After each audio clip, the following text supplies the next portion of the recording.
నమస్తే. Welcome to hashtag U. నేను మీ నరేష్. ఏదైతే తెలంగాణ రాజకీయ వర్గాల్లో నడుస్తున్న ఒకే ఒక కేసు ఏదైతే ఉందో పార్టీ ఫిరాయింపుల ఎమ్మెల్యేల కేసు గత కొన్ని రోజులుగా ఇది నడుస్తా ఉంది. అయితే దానికి సంబంధించి ఈరోజు అయితే దానికి అనర్హత పిటిషన్‌కి సంబంధించి ఈరోజైతే ఇప్పటికే బయటికొచ్చేసినాయి ఫలితాలు కూడాను. దాంట్లో భాగంగా మనం ఒకసారి చూసుకున్నట్లయితే విచారించిన తర్వాత ఎవరైతే వాళ్ళు అందులో 8 మంది వివరణ ఇవ్వడం జరిగింది. అలాగే ఇద్దరు వాళ్ళు ఇంకా ఏదైతే స్పీకర్ నోటీస్ ఇచ్చిన దానికి రిప్లై ఇవ్వలేదు.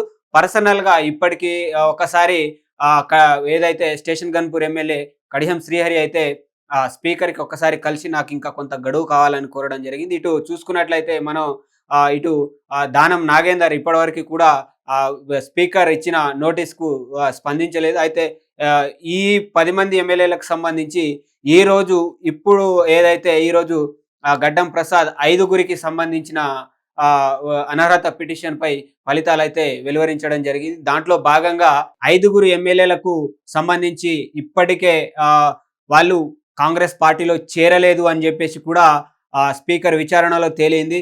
దాంట్లో భాగంగా ఇప్పుడు ఏదైతే ఉందో ఈరోజు ఇప్పుడు ఇచ్చిన ఫలితాల్లో వాళ్లకు క్లీన్ చిట్ ఇవ్వడం అయితే జరిగింది. ఇటు అరికెపూడి గాంధీ కావచ్చు, అటు తెల్లం వెంకట్రావు కావచ్చు, ఇలా చూసుకుంటే ఐదుగురికి ఇటు స్పీకర్ ఆఫీస్ నుంచి క్లీన్ చిట్ రావడం అయితే జరిగింది. ఒకసారి వాళ్ళ గురించి చూసే ప్రయత్నం చేద్దాం.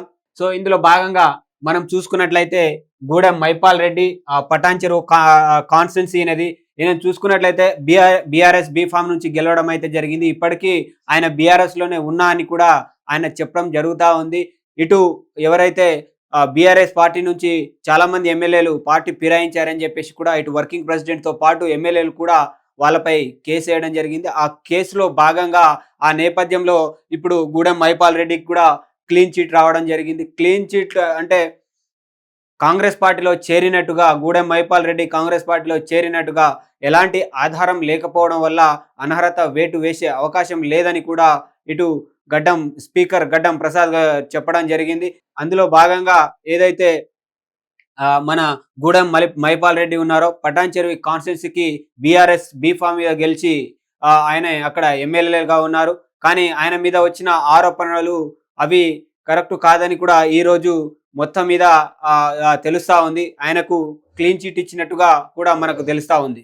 అలాగే మనం ఇక్కడ బండ్ల కృష్ణమోహన్ రెడ్డి చూసుకున్నట్టయితే ఈయనది గద్వాల్ కాన్స్టిట్యున్సీలో గతంలో బీఆర్ఎస్ కి సంబంధించి వర్కింగ్ ప్రెసిడెంట్ అక్కడికి వెళ్ళి కూడా ఒక సభ పెట్టడం జరిగింది. దానికి కూడా ఈయన అటెండ్ కాకపోవడం అనేది కూడా అక్కడ ఆ సభలోనే కేటీఆర్ గారు కూడా చెప్పడం జరిగింది. అయితే ఈయన కూడా పార్టీ మారినట్టుగా ఎలాంటి ఆధారం లేదు అని చెప్పేసి కూడా ఈరోజు స్పీకర్ గారు చెప్పడం జరిగింది. మరి వీళ్ళంతా పార్టీ మారారు అని చెప్పేసి కేసేసిన నేపథ్యంలో ఇప్పటివరకు కూడా వీళ్ళు పార్టీ మారలేదు అని ఈయనకు కూడా గద్వాల్ కాన్స్టిట్యున్సీకి సంబంధించిన ఎమ్మెల్యే బండ్ల కృష్ణమోహన్ రెడ్డికి కూడా క్లీన్ చిట్ అటు స్పీకర్ ఇవ్వడం అయితే జరిగింది.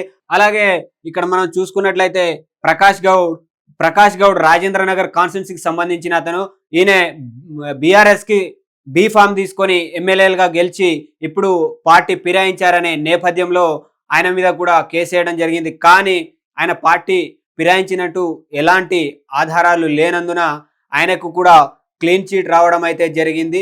అలాగే మనం ఇక్కడ చూసుకున్నట్లయితే ఇక్కడ తెల్లం వెంకట్రావు ఈయన భద్రాచలం కాన్స్టిట్యున్సీకి సంబంధించిన ఎమ్మెల్యే. సో బీఆర్ఎస్ నుంచి గెలిచి మళ్ళీ కాంగ్రెస్కి వెళ్ళారని చెప్పేసి కూడా పార్టీ ఫిరాయింపు కేసులో ఈయన కూడా ఉన్నారు. సో ఇప్పటికీ కూడా ఈయన పార్టీ మారినట్టు ఎలాంటి ఆధారాలు లేవు. తెల్లం వెంకట్రావు నేను బీఆర్ఎస్లోనే ఉన్నాను అని కూడా తెల్లం వెంకట్రావు చెప్తా ఉన్నారు. ఈయనకు కూడా ఇప్పుడు ఈరోజు వచ్చిన ఏదైతే అనర్హత పిటిషన్కి సంబంధించిన ఫలితాలు ఏవైతే ఉన్నాయో దాంట్లో భాగంగా ఈయనకు కూడా ఇక్కడ క్లీన్ చిట్ ఇచ్చినట్టుగా మనకు తెలుస్తా ఉంది. అటు గడ్డం ప్రసాద్ గారు స్పీకర్ ఇక్కడ ఐదుగురికి క్లీన్ చిట్ ఇచ్చారు. వాళ్ళ మీద ఎలాంటి ఆధారాలు లేవు కాబట్టి వాళ్ళు ఇంకా బీఆర్ఎస్ లోనే కొనసాగుతున్నారని కూడా వాళ్ళు చెప్తా ఉన్నారు. సో షేర్లింగంపల్లికి సంబంధించిన ఎమ్మెల్యే అరికపూడి గాంధీ కూడా పార్టీ ఫిరాయింపుకు సంబంధించిన కేసులో ఉన్నారు. ఆయనకు కూడా ఇప్పుడు స్పీకర్ క్లీన్ చిట్ ఇచ్చినట్టుగా మనకు తెలుస్తా ఉంది. ఆయన కూడా బీఆర్ఎస్ పార్టీ బీ ఫామ్ నుంచి గెలిచి కాంగ్రెస్ పార్టీలో చేరారనే ఆరోపణలు ఎదుర్కొని ఆ కేసులో భాగంగా అనర్హత పిటిషన్ ఏదైతే ఉందో అది ఈ అనర్హత పిటిషన్‌లో భాగంగా ఆయనకు కూడా ఇటు స్పీకర్ క్లీన్ చిట్ ఇచ్చినట్టుగా మనకు తెలుస్తా ఉంది. ఎందుకంటే మొత్తం 10 మంది ఎమ్మెల్యేలు ఉండగా అందులో 5గురికి ఇప్పటికీ మేము బీఆర్ఎస్‌లోనే ఉన్నాము అని చెప్పేసి కూడా 5గురు ఎమ్మెల్యేలకు క్లీన్ చిట్ ఇచ్చేసినట్టు ఇప్పుడు స్పీకర్ గడ్డం ప్రసాద్ గారైతే చెప్పడం జరిగింది. ఇంకా 5గురిలో ముగ్గురికి రేపటికి వాళ్ళకు సంబంధించిన అనర్హత పిటిషన్‌పై రేపటికి వాళ్ళకు క్లియరెన్స్ వచ్చే అవకాశం ఉంది. అంటే ఏదైతే మరి అనర్హత వేటు వేస్తారా? లేదనంటే వాళ్ళకు కూడా ఇలాంటి క్లీన్ చిట్ ఇస్తారా? అనే విషయంపై ముగ్గురు ఎమ్మెల్యేలకు రేపు వాళ్ళ గురించి చెప్పే అవకాశం కనబడతా ఉంది. ఇంకా మరో ఇద్దరు ఎమ్మెల్యేల గురించి చూసుకున్నట్లయితే అటు స్టేషన్ గన్పూర్ ఎమ్మెల్యేకి సంబంధించి బీఆర్ఎస్ ఫామ్ మీద గెలిచిన కడియం శ్రీహరి గారు, అలాగే వాళ్ళ కూతురి కోసం అని చెప్పి కాంగ్రెస్ పార్టీ నుంచి ఎంపీ ప్రచారంలో కూడా ఆనే ఎంపీ కాంగ్రెస్ పార్టీ తరఫున వాళ్ళ అమ్మాయికి టికెట్ ఇవ్వడంతో ఆ ప్రచారానికి ఈయన ఎళ్లి వాళ్ళ కూతురిని అయితే గెలిపించుకోవడం జరిగింది కాంగ్రెస్ తరఫున. అలాగే మనం ఇక్కడ ఖైరతాబాద్ ఎమ్మెల్యే చూసుకున్నట్లయితే దానం నాగేందర్, ఆయన కూడా ఇప్పటికీ కూడా ఆయన స్పందించడం లేదు. ఎవరైతే స్పీకర్ ఇచ్చిన నోటీసులకు ఇప్పటికీ కూడా దానం నాగేందర్ స్పందించలేదు. అనర్హత దానం నాగేందర్ మీద పడే అవకాశం కనబడతా ఉంది. అలాగే ఇటు చూసుకున్నట్లయితే ఇటు కడియం శ్రీహరి మీద కూడా పడే అవకాశం ఉంది. ఇటు బీఆర్ఎస్ నుంచి ఎమ్మెల్యేగా గెలిచిన దానం నాగేందర్ మళ్ళీ అటు కాంగ్రెస్ పార్టీ బీఫామ్ తీసుకొని ఎంపీగా పోటీ చేయడం జరిగింది. సో మరి ఈ ముగ్గురు ఎమ్మెల్యేలు క్లీన్ చిట్ ఇస్తారా? లేదా వాళ్ళ మీద అనర్హత వేటు వేస్తారా? అలాగే ఇటు ఇంకా ఇద్దరు ఎమ్మెల్యేలు ఇటు కడియం శ్రీహరి, ఇటు దానం నాగేందర్ వాళ్ళ మీద అనర్హత వేటు వేసే అవకాశం ఉందా అనేది కూడా సర్వత్రం రాజకీయాల్లో ఉత్కంఠ అయితే నెలకొనడం అన్నట్టు మనకు కనిపిస్తా ఉంది. మరి చూడాలి రేపటికి ముగ్గురు ఎమ్మెల్యేలు ఏదైతే ఉంది మరి వాళ్లకు ఏం జరగబోతా ఉంది.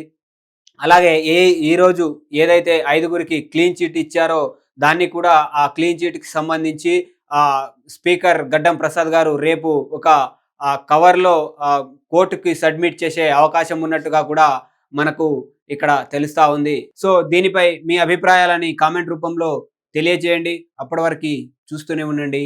Hashtag you.